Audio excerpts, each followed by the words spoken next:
Welcome to episode 4 of Super States Practices of Transformation with me, your host, Joshua Peters. If you, like me, find yourself fascinated by this idea of using trance states to develop yourself personally and professionally, whether that's hypnosis or psychedelics, breath work or sexuality or more, you're listening to the right podcast. This week, I'm so excited to talk with Freja Njorden. Freja is a sex educator, an intimacy coach, a hypnotist, and an erotic facilitator. Freja shares powerful techniques of harnessing sexual energy to use in transformational ways. Don't go anywhere. We're about to explore the power of sexual energy for personal development.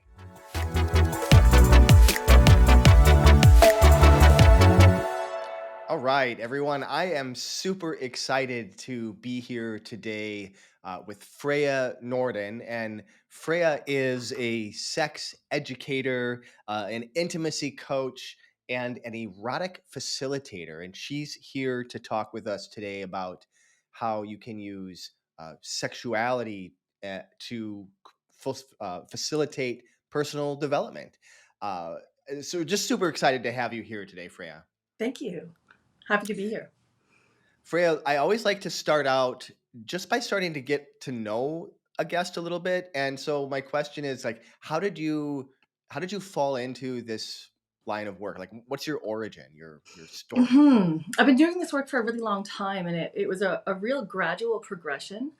My origin actually was massage therapy. And I had my massage therapy practice. And then in my spare time, I was kind of obsessively, because I'm an obsessive researcher or reader and learner, I just can't Hmm. stop. So I was reading about like everything I could get my hands on: sexual, sensual, erotic, tantric, energy, all that kind of stuff for my personal life. And, I'm doing massage therapy, and I was noticing overlaps of energy. And then, of course, therapeutic massage and the energy that you're bringing into massage. And I think one of the turning points was there's a lot of defensiveness in massage therapy around sexuality, and understandably so. That's not the venue to be bringing out your sexuality. And in my head, I was kind of like, all right, so I'm doing deep tissue massage, I'm doing sports massage, and if a guy gets a boner, then I'd hurt him to make it go away. But in the back of my head, I was kind of like, well, when I get massaged, I get turned on. Just they don't know. And it has nothing to do with the practitioner. It's just you're relaxed, you're feeling good. The energy is starting to flow in your body. Of course, I didn't know that much about it at that time. And so I started actually a secondary practice, which was really about sensual full body massage, which touched every single part of the body, the genitals included. But it wasn't about having an orgasm. It was Right. about making the energy flow through you completely, and people loved it. And that's kind of what got me on that journey of I guess going in this direction to where I am today. And that's also what got me into hypnosis as well. Hypnosis is a big part of what I do. And I started hypnosis thinking, okay, I want to help my clients more. And like everything overlaps. Yeah. Like everything overlaps. So it was a gradual journey. And eventually I had these two practices kind of side by side. I actually gave myself a different name because I had young boys, I had young kids, and I was doing this erotic work and the sexual work, or work with sexuality. And I didn't want to have that overlap with, mom looking at these two little kids. And I was doing it for long enough, and eventually I was like, what would I do all day, every day, if I wasn't being paid for it and I didn't need money? And it was, work with sexuality, talk about sex, facilitate it, learn from it, and grow via the avenue of sexual energy, grow and heal. So I threw out my massage practice, and here I am. Oh, lovely. It's a really it's really great when you can start somewhere, and I always find that we're like always being led towards Yeah, where we're going to go. yeah, And so those, even sometimes as I look back on my life, there's times that I feel like, why was I doing that? But in the end, it leads you to where you are now. Everything is always leading me back to this work. Like even with when COVID happened a few years ago, and in Canada at least, we had everything was shut down completely. Like you weren't Yeah. even supposed to leave your house for really long periods of time. And Right. I was like, oh my god, am I going to be able to do my work anymore? Because it was all an in person client practice, and I was applying for jobs, and Oh, thank God they all failed because it all came back here bigger and even better. So everything's always leading me here. yeah, that's Yeah. great. Now, can you tell me a little bit about how you see? Uh, I mean, you talked a little bit about this, but in your own words, how do you use sexuality and sexual energy to facilitate personal development? Like, why is that even important? So personal development is a really broad term. And if we're going to go up, like out of specifics and into general, I would say that sexual energy, um, if you view it not as something to just kind of scratch an itch, get you off, make you relaxed, entertain you, stress relief, that kind of thing, if you think of your arousal or your sexual energy as light or energy or currency, it's the Mhm. most powerful currency that we have. And instead of just sort of habitually getting turned on via your habitual turn-ons, which could be looking at porn, it could be fantasizing, it could be using a vibrator, it doesn't matter. There's like you can cast your gaze out there and get aroused or turned on through so many different avenues, especially if you expand your mind. You can make Yeah. yourself extremely responsive. A lot of people narrow themselves down, but and then you can use that energy and direct it towards your goals. And personal development goals can be anything. It could be creativity. It could be more like energy in life if you're tired. It could be healing, like actual physical healing in yourself or in other people. That's what like a lot of tantric facilitators and energy workers do. They take energy and they actually direct it towards the client's healing. It could be Mhm. towards deepening your relationship with your partner or serving your community at large or connecting with God, what you think God is. You know, some people think God is the universe, some people say source, doesn't matter, right? So it's a currency that if you become aware of it and you're deliberate about it, it can be used very, very, very powerfully. Now, there's probably people that are listening to this recording and they're like, I don't know what you're Yeah. talking about. So, can you give us Yes. an example of the difference between, maybe what normal, what you would think of as normal sexuality is in comparison to what you're talking about here, where you're utilizing this sexual energy in a different kind of way? Yeah, and I'm going to use the term stereotypical instead of normal because, Yeah, like, to perfect. me, as a sex educator and erotic hypnotist, and I do pro dominate, like, normal is really, really broad. Sure. So, something stereotypical, and I'll use language. You're a hypnotist as well. A lot of people will know what I mean when I say a closed loop or a habit. And what Hmm. I just mean Yep. is something that you do sort of habitually without thinking about it. You start it, it goes through the loop, and then it closes, kind of like opening a door. Take the door Yeah. handle, open the door, walk through it, close the door, you've closed the loop. So a lot of people Mhm. treat their sex that way too. And in a, let's just say, regular person who has a libido, because there's also people who don't have much of a libido and their desire is more responsive, but I'll do that next. So, in somebody who has a libido, you're going through your day or you wake up or something, and something provokes you to feel a little something. Now, they might think, oh, it made me horny. That might be the language that goes on in the head. Mhm. My language, or the language of maybe being more tuned in, would be, oh, that activated my sexual energy. So if you feel something, mm, mm, Mm. starting to get a little, oh, okay, that like starting to get a little turned on. What it means is that something has activated you or you have responded with some activation.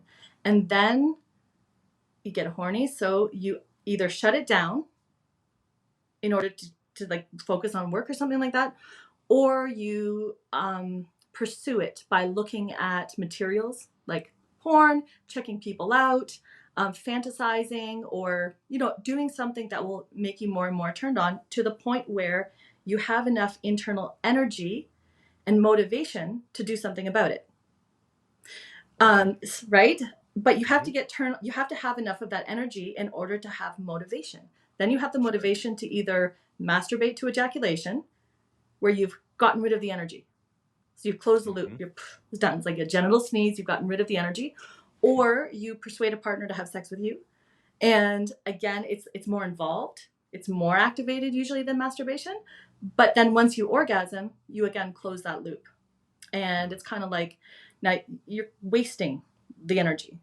Not that there's anything wrong with just having a habit like that, but you could use that energy for more.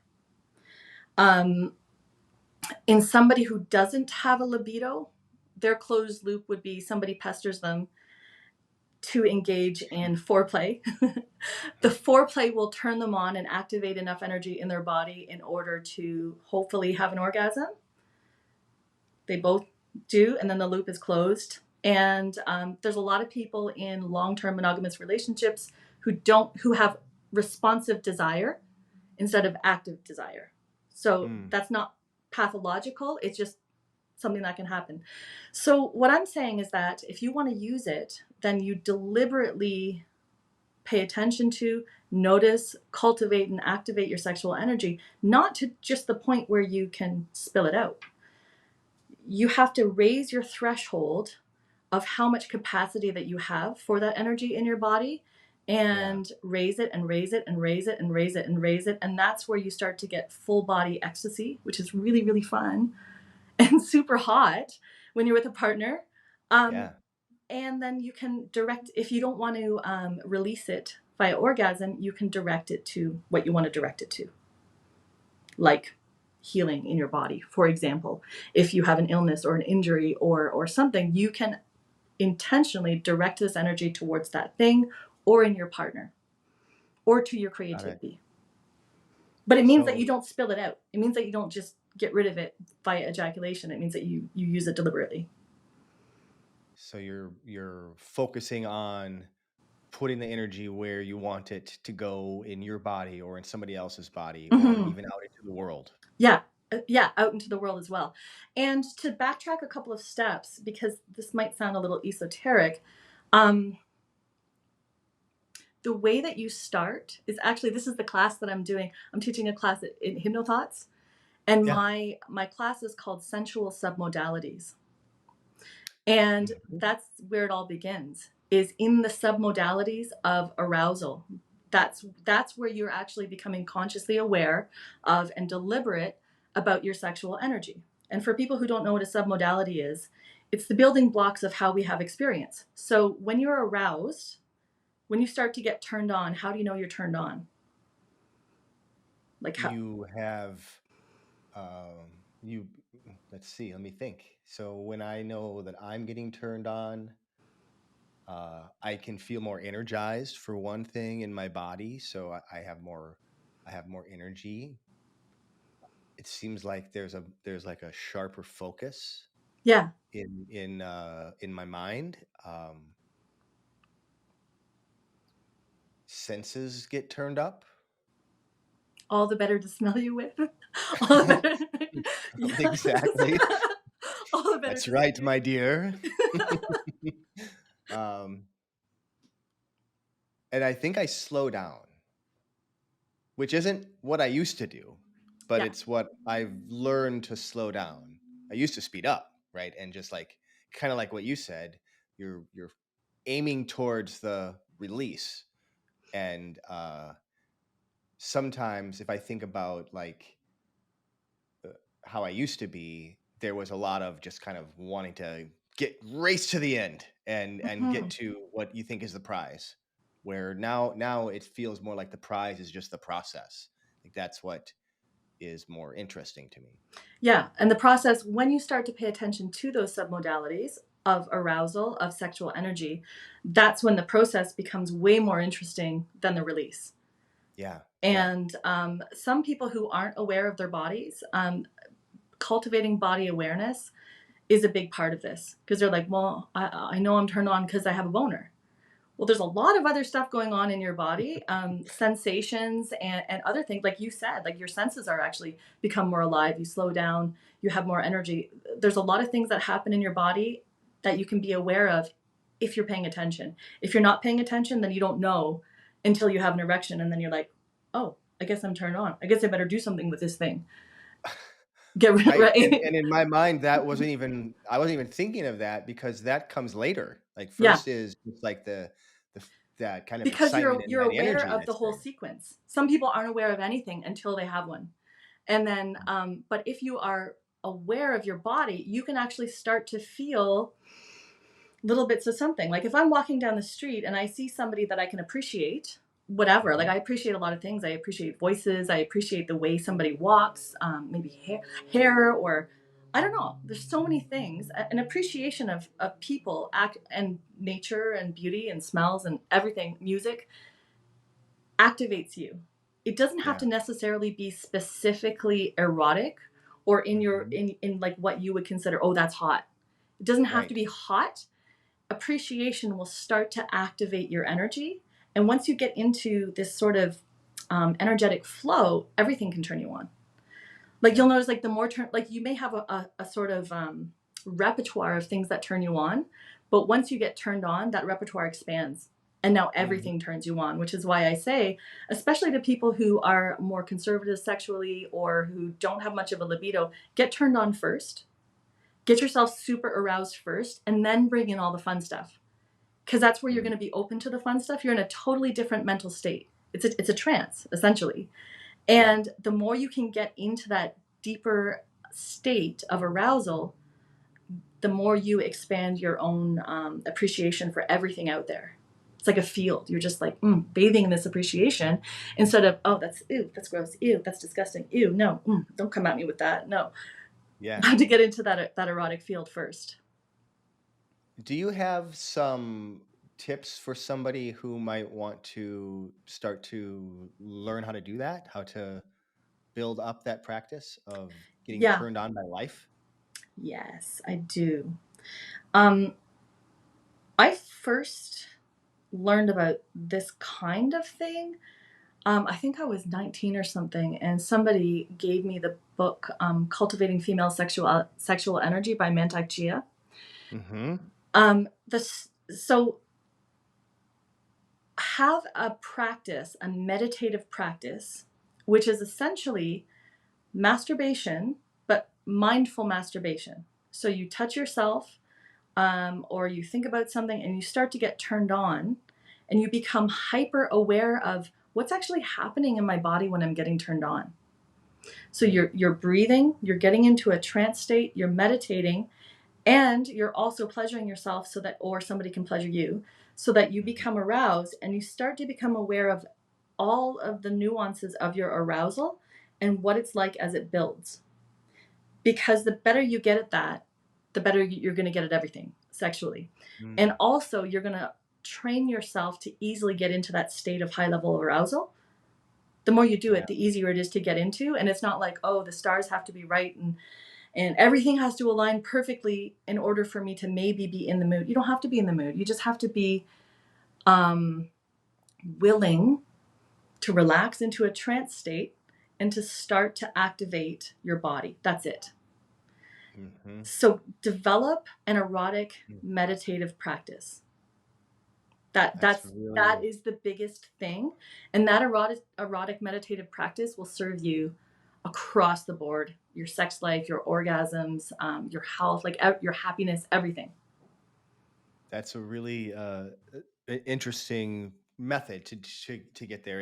And I'll put a link to that book in the chat. I think I'm certain that he also has like Montauk Chia also has a one for men, so I'll put that one in as well There's one for because men, there's one for women, yeah. there's one for couples. The language is quite dry. I actually have recorded meditations that I've taken the principles and I've put them into something that somebody can listen to, where you go into a trance and then you start to move that energy around, feel the Mhm. submodalities. The one I have for women is quite old. I just re-recorded the male one. I'll give it to you. Mhm. It's actually really really nice. Oh, And that would be so yeah, I'll awesome. give that to you. I'll put a link to that in the notes as well. Okay. great. I'll give Boy, you know what? I'll give your listeners a code. So if they want to download it, they can just download it rather than buy it. okay, perfect. Because it's Great. really awesome. Like, it's one of those things where you can hear about it, but until you do it, it doesn't make a lot of Yeah. sense.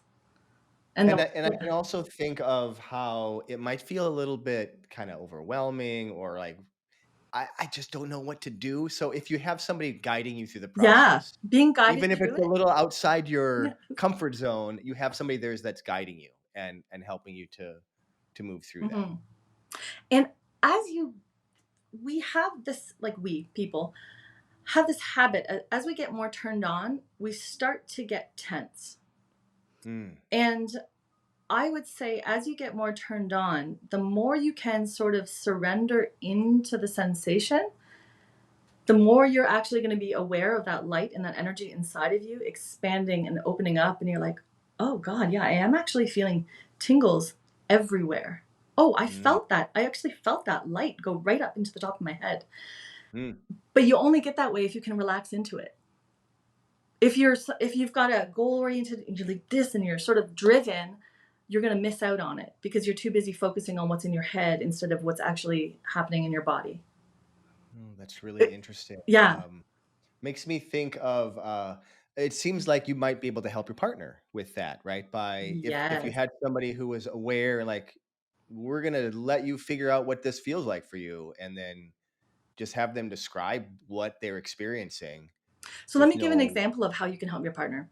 Yeah, let's So hear that. I made actually, I just posted a video of this exact exercise because it was so good. I was like, I have to share this with people. Um, some time ago, I was feeling a disconnect. My partner and I had a little like a rift. We weren't fighting. Okay. It was just a little, you know how sometimes there's a misunderstanding and you feel a little offense or like whatever. And Yeah. then it's fine. You're totally fine. But the next time you go to have sex, you're not, like, at least from the female side, I was like, I'm not getting turned on. This is so Yeah. weird. And Mhm. it's for me not to get turned on. Like, that's fucking weird. Like, like I know how to get turned on. And I was like, it feels like, honestly, so, and he felt it because he's really in tune to what goes on with me. And he was doing everything right. And I was like, it feels like my vagina is on the other side of the room. I know you're doing things to me, but I'm not getting activated.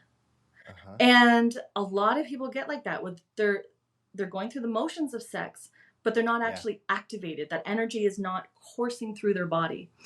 And so I was like, I know what we can do about this. And so I had him spoon me and put his hands over my chest, like this from behind.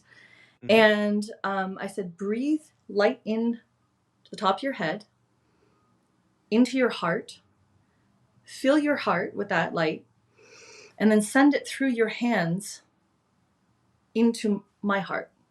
That Mm-hmm. was step one. I might be getting the steps wrong, but they're in the recording, so it doesn't matter. It's just 10 minutes. Mm-hmm. And then I had him move his hand. So we did that for a little bit until I felt a shift. It was like a warmth and it was like Yeah. kind of spreading, right? So then I said, okay, now put your hands over my breasts Mm-hmm. and direct it into my actual breasts. Mm-hmm.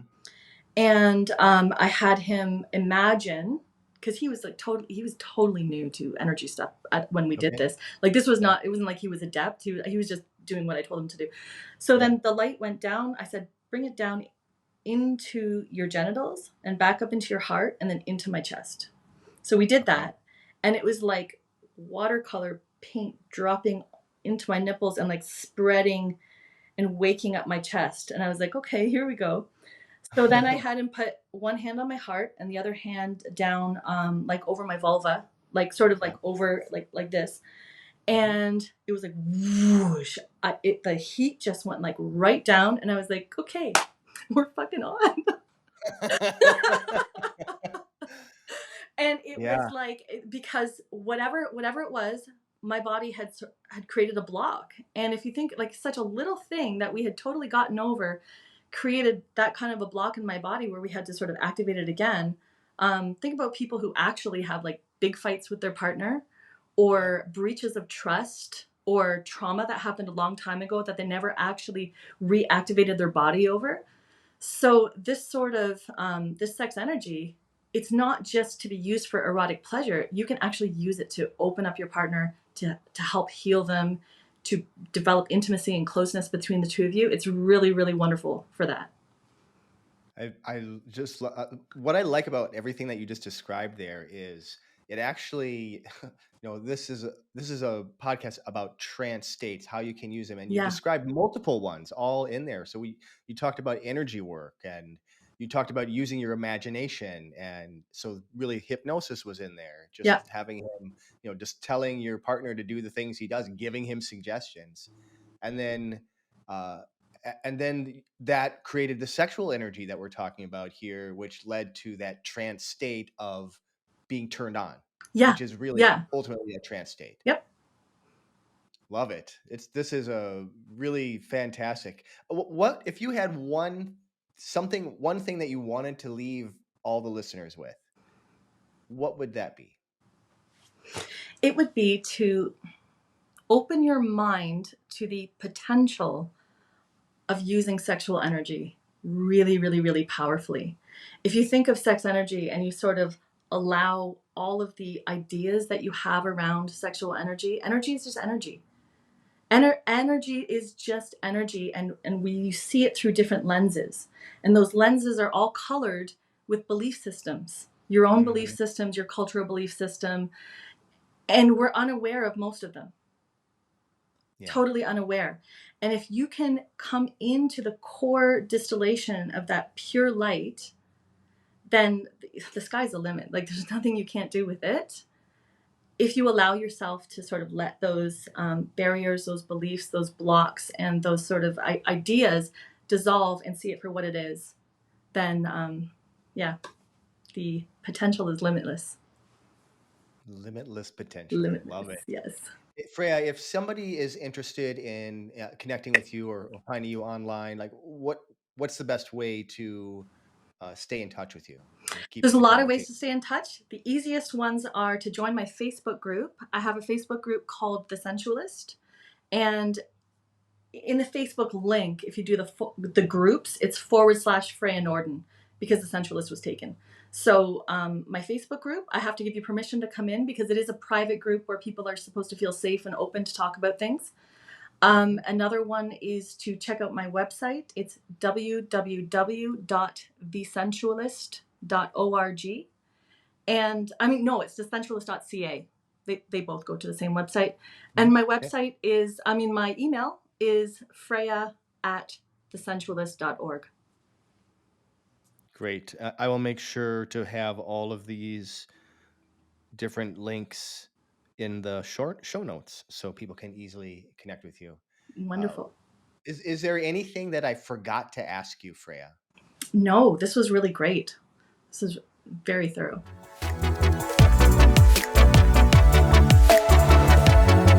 Thank you so much for sticking around for the entire episode. I hope you gained a lot from that. And if you learned something, if you enjoyed that episode, please leave me a 5-star review on Apple Podcasts. That's the best way to expand this message, to make sure that other people that are interested in these types of super states can get this information as well. It would really mean a lot to me. Don't forget to subscribe to the podcast through your favorite platform or even on YouTube so you can stay up to date with super states. And make sure to let me know what topics or guests you'd like me to cover in future episodes.